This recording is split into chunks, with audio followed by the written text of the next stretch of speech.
May 6th is coming up. It's just around the corner.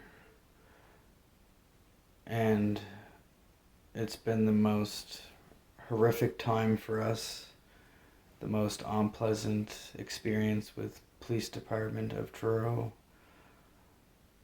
For having a missing child, it's been a nightmare.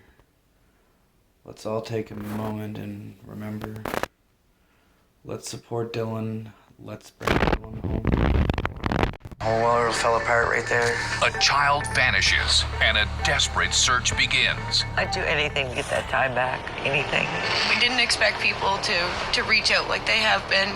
But soon, suspicion turns to the grieving family.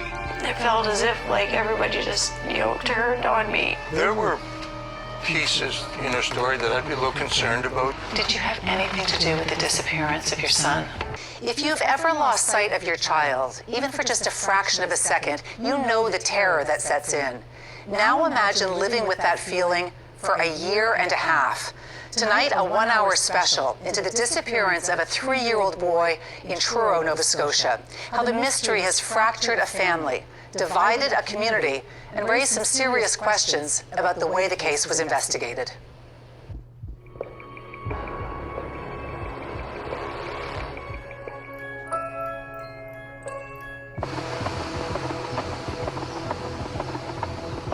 It's the relentless search for clues.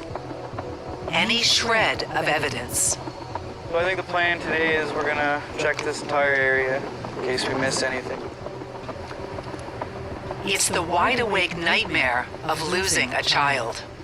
He said Dylan's missing. And I said, what? And the whole world fell apart right there. I hit the ground, started crying. It's the anguish of not knowing. We don't know if he was taken. We don't know if he drowned. We don't know if he's alive. We're stuck in limbo. Ashley and Jason have been in that limbo since May 6th, 2020. Tonight, still no sign of Dylan. The heartbreaking search for a missing 3-year-old boy. How's everybody making out? Pretty good now, Dad. The day of this search marks 16 excruciating months since 3-year-old Dylan Ehler vanished. If you're happy and you know it, clap your hands.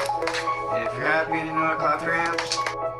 Gone almost without a trace in Truro, Nova Scotia. It feels like day one over and over and over. I just want him to come home. Official search and rescue missions have long been abandoned. There we go. But since he's vanished, sometimes 2 or 3 times a week, Dylan's dad Jason and a small group of volunteers have been desperately searching and hoping. I just wanted to say to my dear friends that I've made through this tragic time, having a missing child, I can always count on those people for a search. You guys know who you are. I wish there were more people like you guys. Thank you so much with all my heart. The only time I feel at peace is when I'm searching for him. I can breathe. When I'm not, I can't breathe. Dylan's mother Ashley is living a life suspended in time. When I walk through this house, I see signs of Dylan everywhere. His job chart, his photographs, his drawings. It keeps him present here. It keeps him with us so that we can feel him. Sorry, that was a very emotional question. It means everything to us to have his stuff here and be surrounded by him. It's just here waiting for him to come home. Can I ask about these presents in the corner? So, those are all Dylan's Christmas presents. Birthday presents. And my presents, because I won't open a present again until he's found. Dylan's still missing. There's no God I've prayed so many times that, like, there's nothing. Ashley and Jason have been praying for Dylan to come home since that day in May of 2020, when he was dropped off at his grandmother's home for a visit. I gave him a hug and a kiss, and I told him to be good. I loved him.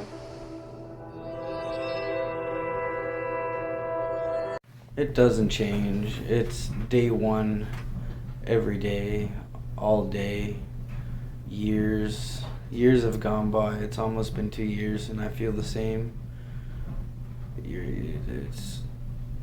There are no words for the feelings you have when you lose a small child, especially when you have no answers or you don't know where he's at. Dylan was at his grandmother's residence on Queen Street playing outside. His grandmother became briefly distracted and turned around for a moment, and when she turned back, Dylan was no longer in the yard.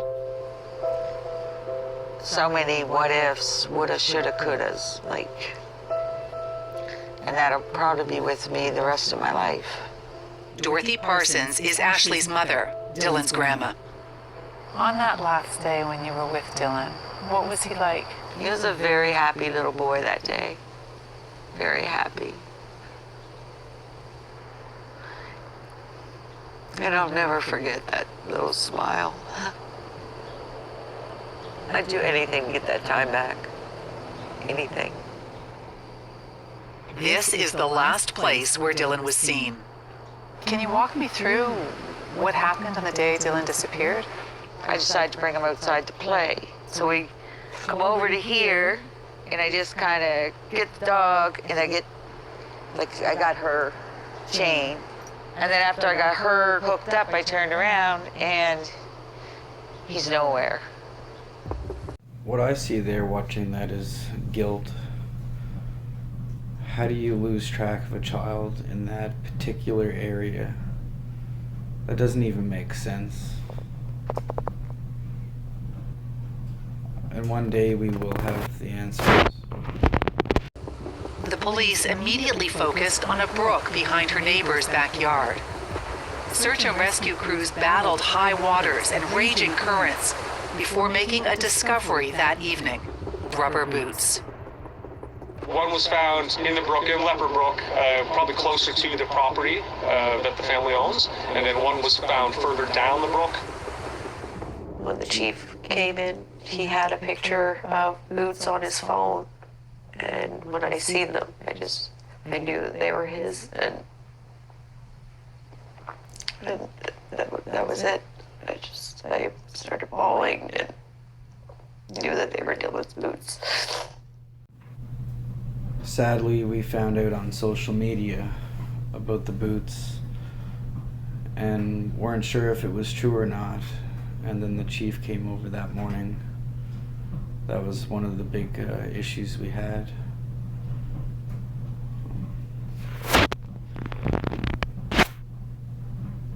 That brings me to the point where I believe when Dorothy was panicking that day, we all remember at the early moments of Dylan's disappearance, she went down with the dog because a medium told her to. I think it's possible. Was it like this when Dylan went missing? No, it was nothing like this. The grass is much higher, the water much lower than it was the day Dylan disappeared. Oh, so the creek is right here. Yeah, the creek's right here, the brook, Leopard's Brook. Jason leads us to the exact spot where the boots were found. So one boot was found here. Where was the other one found in relation to where we are now? The other one was actually maybe 500 meters down the brook, and it was immersed underwater also. But it never made it to the river. So this feeds into Salmon River? Yes, correct. And then what happens with Salmon River? Salmon River feeds into the Bay of Fundy and then into the Atlantic. The police were working on a theory early, that Dylan bolted from his grandmother's house towards this brook, that his body was swept down to the Salmon River and out to the Bay of Fundy. A mannequin the same weight and height as Dylan was used to see if it was possible for a boy his size to be pulled down the creek and out to sea. But by then, the water levels had dropped significantly, and the mannequin didn't float freely without getting caught in debris. They tried it, must have been half a dozen times. What does that tell you? Tells me the brook didn't have enough power to push out some boots, but it pushed a 32-pound child out. Nothing makes sense. The science doesn't even make sense to it. The official search lasted 6 days before being called off. My dreams are horrible. My dreams are nightmares. Every dream I have, I'm searching and I find him, but I can't get to him. I just see him from behind. So I just never get to him. It's like day one, all I want to do is pick him up, take him to my house.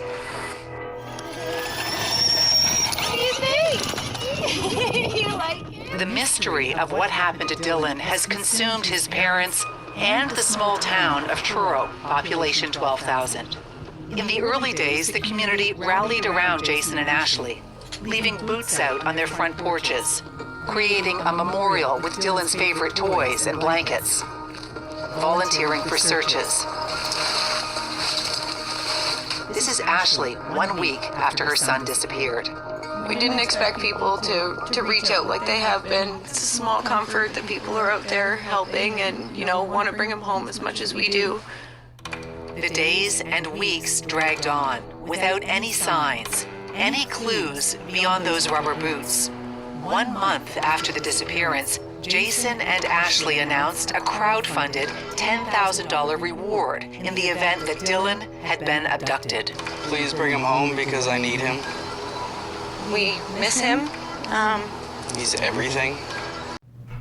Dylan's reward is up to $20,000 for any information for his whereabouts.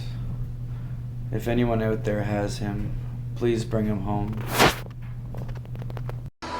But soon after, the tide of support for Ashley and Jason whiplashed from sympathy. The cyberbullying has been one of the worst things I've dealt with. There's no words for it. It's a whole new world. And it needs to stop. It still happens daily, to this day, almost 2 years.